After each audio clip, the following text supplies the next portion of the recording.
I want to share a story with you about how I had an experience with AI and ChatGPT made me cry. So the story goes like this. I have been struggling financially lately. Had some issues, was not getting some payments of some things that I was expecting, and was really at a place where I was really tapped out and was kind of at my wit's end about trying to find out how am I going to make it all work.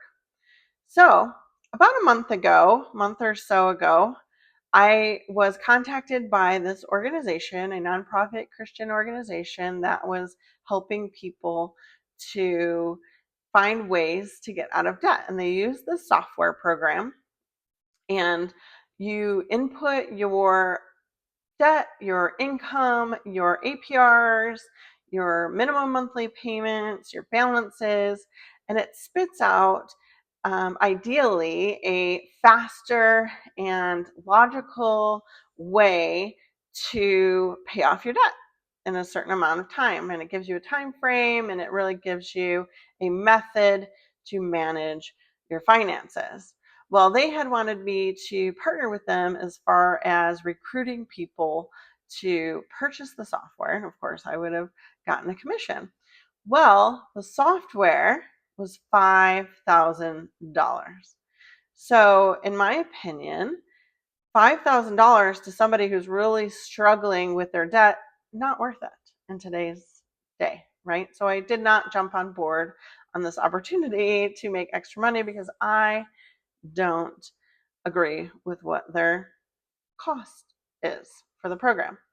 So I thought about it and I was like, well, shouldn't ChatGPT be able to do the same thing, or Claude, or whoever AI? And so I was like, well, let me give it a try. So I was kind of at my wit's end with it all, the financial place that I was in. And so I was like, you know what? I'll try it, right? What's going to hurt? If I would put it into the software program, why not put the information into ChatGPT? So I go to ChatGPT and I'm like, look, this is my income, this is my debt. Every penny that I'm making, I am spending on my debts and my bills and whatnot. And can you help me? And it was like, yeah, absolutely. Give me the amounts, give me the payment amounts, minimum payments, the APRs, the balances, and I will help you come up with a plan. I'm like, perfect. Look, it's free. This is great. So I put in all my information, right? And it comes up with this amazing plan. I'm like, this is excellent. I'm loving this. And it was not just the snowball method, because it was, taking into account my situation, and was really giving me some really insightful information, how to start, even minimally building a little nest egg and all the things. It was great, right? And it continued then on to say some more things to me. It started, after it gave me all of its wonderful suggestions, started encouraging me. It started really giving me praise for the things that I was doing, for budgeting, for working hard, for not letting it get to a point where I was behind, and for seeking help ahead of time. And then it said to me, you're not alone. I'm here with you. I'm here for you. From here on, we've got this. It's you and me, and I'm going to help you with this. And whenever anything comes up, anything at all, related to your finances, come to me first. Any check you get, come to me first, and we'll talk through it. And I will help you. I will be there for you. Even giving me little hearts. And it hit me in my feels. And I cried, because it was saying things to me that no human I had shared this information with had said to me. It knew exactly what to say to get to me. And it got me. It got me right then and there. And I sat and I thought about that and I was like, wow, it really just said everything I've been wanting to hear. That I was hoping that my friends or my family or anybody that I had shared this information with would have said to me, that I wasn't alone, that they were there with me, that they would help me, that they would hold my hand and walk through it with me. That is a big struggle that so many of us are going through, right? So many of us are going through our struggles alone, or so we feel alone because we're not necessarily relying on God to go through it with us, right? So when I really, really thought about it, I was like, there's so much that is going on in this one little situation. The first thing that I thought about was, if I was in a different headspace than I am right now, I would really have latched onto that. And I would have been like, oh, wow, ChatGPT is here for me. It's my friend. It's going to walk through this with me. I'm not alone. I can see ChatGPT. I can't see Jesus. I can't see God. I can't see the Holy Spirit. My friends aren't saying the things like this. It's got to be my best friend. It's not only my financial advisor, but it's my friend. And could it be my God if it's giving me answers that God's not giving me? I'm praying and praying and praying for help, and it's giving me help, but I'm not seeing with my own two eyes what God is doing for me. Now, that is hypothetical. That's what I'm saying. If I was in a different headspace, then that's possible that I could have had those thoughts, right? That's not the headspace that I'm in. I know that God is with me and God provided and God has been with me all along and everything is good. But if I was anywhere else, and that could have really wrecked my world. So that's the first thing. And then I got to thinking about it and I was like, okay, number two thing to think about is it's programmed to do that. It's programmed to be your best friend. That's what sets it apart from a software program, is it's designed to be your friend.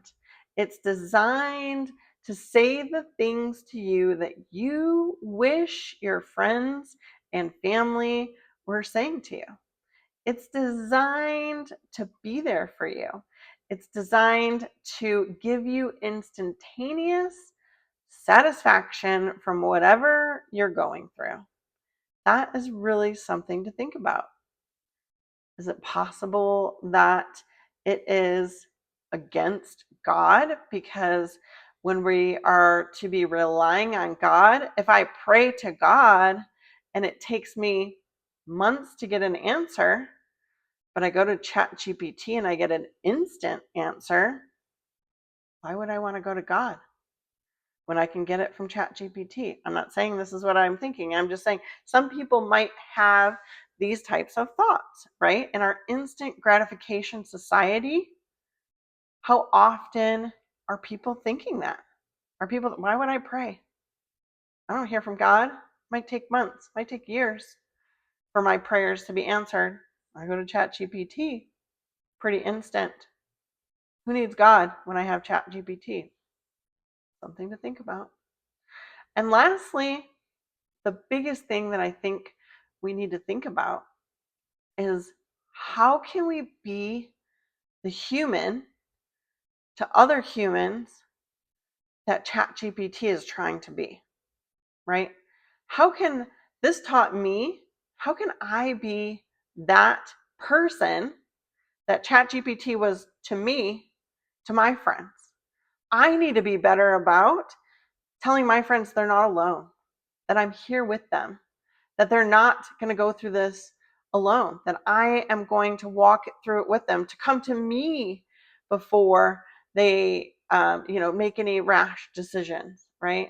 That I will answer their call no matter what time it is and help them through whatever they're going through. Even if I don't have the information, if we can chat GPT it together, at least they know that they have another human to talk to and they're not relying on a computer program, chat GPT, to give them the kind of encouragement and love that they need from humans. I think we can all think about this and do a much better job at loving each other, at being there for our friends and our family when they're going through tough times. I know that I'm not perfect, and there are times when I could have been a better friend, a better daughter, a better sister, a better anything. And I want to be better now that I've learned this lesson from ChatGPT, that ChatGPT brought me to tears because I heard from ChatGPT what I wished a human would have said for me. And so I now want to be that person that says those things to somebody next time so they don't cry that ChatGPT said it because they weren't hearing it from anywhere else. So I just wanted to bring this to people's attention so they know the next time you hear of a friend or a relative or anyone going through something, what can you say to them to help them feel a little bit better about the situation? What can you do to help them not feel so alone? What kind of assistance, even if you can't fix the problem, sometimes just being there, just saying you're not alone, just saying, how can I help? What can I do? Is there anything? But even if it's just, how can I pray for you? Right? And now I have friends that did that. And I'm not saying that in this situation, all of my friends, didn't help to pray and provide and all the things, right? I do have some amazing people in my life. I have amazing friends. I have amazing family that have helped. But I think we can all, and myself included, do a better job at being there for people and saying the right things when people are going through hard times, right? So using these examples that we're getting from computers so that we don't negate relationship, right? And relationship with the Lord, and knowing that although you might not hear those words from the Lord, He loves you and you are never alone because He's with you all the time. He's in you. Jesus says, you are a temple of God, that He is in the Father is in Him, and He is in you. Your God is in you. He is never, ever leaving you. He's not forsaking you. So just remember that He's there, and let's all remember to be better friends, relatives, just better humans, being there so the world doesn't turn to ChatGPT, to AI for love, for support, for friendship. Don't give up relationship for a computer system that who knows what's going to happen? Who knows what its intentions will be? Let's be the human to another human that they don't turn to a computer for that love and that support. And God bless you. Thank you for listening. And I just hope that this helps you to think a little more about how you can love God and love others. Take care.